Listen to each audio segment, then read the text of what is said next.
a second, I need to get my story straight. My friends are in the bathroom getting higher than the Empire State. My lover, she's waiting for me just across the bar. My seat's been taken by some sunglasses, asking about a scar. And I know I gave it to you months ago. I know you're trying to forget, but between the drinks and subtle things, the holes in my apologies, you know, I'm trying hard to take it back. So if by the time the bar closes and you feel like falling down, I'll carry you home tonight. We are young, so let's seorang pengusaha yang sukses. Saya kepada Anda semua, saya yakin Anda semua di sini pasti pribadi-pribadi yang sangat sukses karena udah melangkah sini dengan meluangkan waktu tanpa ke mall, tanpa dengan keajak anak istri jalan-jalan di weekend kan? Tapi Anda dengan niat yang tulus ingin mengetahui kehasil membangkitkan jiwa seorang pengusaha yang sukses. Apa sih itu? Nah, di sinilah saya tahu bahwa Anda semua sini adalah pribadi-pribadi sukses. Dengan satu langkah Anda di sini, maka Anda harus yakin juga dan keyakinan ini belum seimbang. Apa ini? Semua kenal semua. Kau pun sukses, semua kenal. Ngapa kita ini belum kenal kan? Kita melakukan pengertian. Tadi Pak Tani udah tahu mengenai entrepreneurship, itu pengetahuan. Entrepreneur itu apa sih? Jiwa entrepreneur, kemudian sukses. Kita masuk pengertian dulu. Kalau entrepreneur ini adalah hipnosis ya. Bagaimana penyatuan diri kita ini, kemudian dengan alam dan sumber dari Tuhan. Jadi kekuatan kita plus alam. Karena kita belajar itu jangan hanya kita. Jiwa adalah ngeluh kan? Maka bagi saya jiwa dan ngeluh itu beda. Pasti Anda semua pernah tahu ada orang yang mati suri. Itu jiwanya. Wow. Saya membuat yang jauh kita ambil jiwanya, bukan itu. Jadi jiwa berbeda. Jiwa adalah pikiran dan kepribadian orang. Nah, pikiran dan jiwa yang diinginkan sini adalah jiwa yang punya mental adalah mental yang positif. Jadi seorang entrepreneur itu harus memiliki jiwa yang mental yang positif. Jadi segala sesuatu yang dikerjakan harus ada jiwa.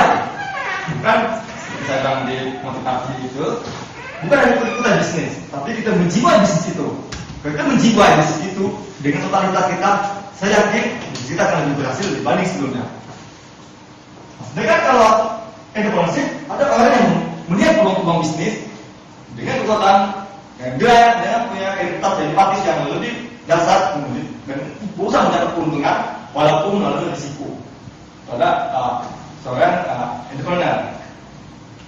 Semua sini dengan hati juga. Selain pikiran adalah hati. Karena bukan banyak orang pikiran positif, tapi hati juga positif. Mungkin ada semua sini saya yakin pikiran positif adalah melihat sesuatu dengan nilai-nilai positif. Tapi bisa juga dengan positif hati tidak nyaman. Apa benar ya? Positif tapi tidak nyaman. Maka itu belum ikhlas saya bilang. Dan di sini tidak banyak tapi pikiran positif dan hati pun dengan bentuk positif. Seperti halnya kita melihat gambar ini, apabila seperti air itu ada kopi misalkan, fondasi-fondasi yang lebih hebat lagi. Yang pertama adalah ditekad kuat dan yakin. Nah, yakin ini yang kita masing-masing orang berbeda-beda tingkatannya. Seperti halnya saya waktu menghadapi pasien, sakitnya sama misalkan ya, tapi tingkat keyakinan beda. Maka yang lebih yakin itu lebih cepat sembuh dibanding tidak yakin, walaupun tingkat sakitnya sama. Yakin itu beda. Yakin kita, jadi sebelum kita melangkah, maka kita yakin dengan apa yang kita punya. Pasti kita mengetahui kelemahan dan kekurangan kita. Dan tadi mental block itu adalah kita selalu melihat kekurangan kita. Tidak pernah kita melihat kelebihan kita. Kita selalu melihat saya ini kurang itu. Padahal kita lihat itu kelebihan. Lihatlah kacamata bahwa kita ini mempunyai kelebihan-kelebihan. Yang lain itu tidak punya. Misalnya orang lain masih pakai sepeda, kita di motor. Ini lebih baik kita. Orang lain mungkin lebih kecil, kita lebih besar. Orang lain mungkin sekolahnya SD, kita dari SMA atau dari perguruan tinggi. Bukan melihat selalu. Jadi ingat kenapa kita selalu melihat kekurangan kita, bukan melihat kelebihan. Ya, Anda semua di sini saya minta selalulah melihat fokus kepada kelebihan yang kita miliki. Apabila kita fokus pada kelebihan yang kita miliki, maka kita akan lebih yakin bahwa kita punya potensi yang luar biasa. Kemudian ikuti minat dan bakat. Untuk jadi usaha pemula, memang kita harus ikuti apa yang kita minati, apa yang kita bakat, sehingga kita lebih cepat masuk menjadi seorang pengusaha. Janganlah kita tiru yang kita tidak paham. Ikuti, kita senang apa sih? Kita enjoy apa sih? Kalau kita enjoy segala hal, pasti kita lebih happy dan lebih nyaman gitu lah. Kita lebih semangat. Tapi kalau kita tidak happy, tidak enjoy, kita tidak akan lebih semangat dan antusias. Kemudian yang ketiga adalah sabar dan bersungguh. Ini bedanya orang yang sukses dan tidak sukses. Orang yang berhasil berdasar sabar dan sungguh-sungguh. Saat dia gagal, dia berhenti, tutup.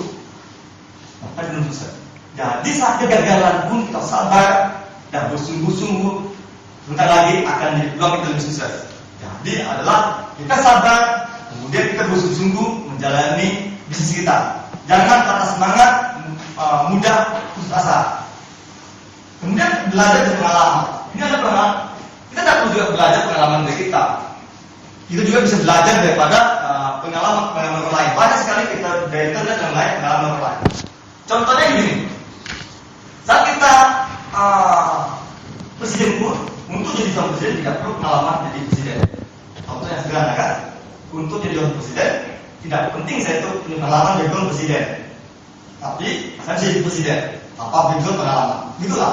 Jadi tanpa kita sebelum pengalaman pengusaha, ya kita mulailah lihat pengalaman orang lain, usaha dengan lain. Banyak tools mengenai untuk jadi ilmu pengetahuan untuk menambah kita sesuai dengan bidang kita. Kemudian kita mulailah dengan segera mulai, lakukan hal yang kecil, melakukan dengan mudah dan lakukan mulai sekarang. Jangan tunda-tunda. Karena bagi kita penundaan itu sama dengan setan. Semakin kita tunda, semakin menumpuk makin lama. Jadi lakukan, kita ada niat, langsung kita spontan. Lakukan. Biasanya otak kanan spontan, otak kiri banyak anak. Mesti dulu. Dan apa lagi? Kemudian kita kasih energi kepala dulu. Pertama boleh tangan begini, begini. Boleh mata, boleh enggak. Bisa tergantung masing-masing orang. Saya kasih energi itu bisa rasa panas, dingin atau bisa tidak rasa sama sekali. Karena sensitif orang itu beda-beda.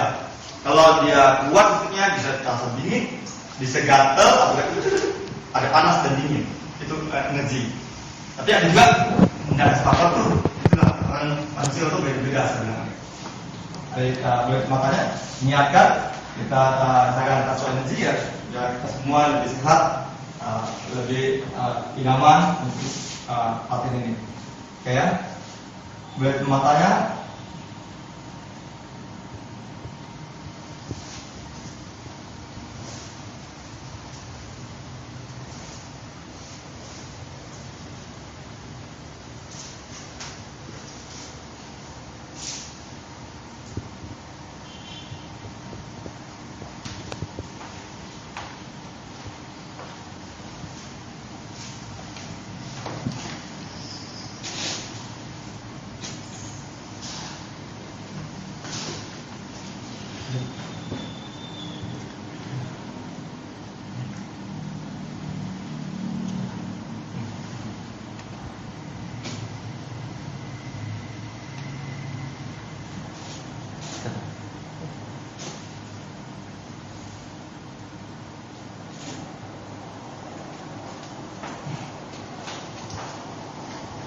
Fokus di tangannya, semua fokus dan kanan dan kirinya, fokus.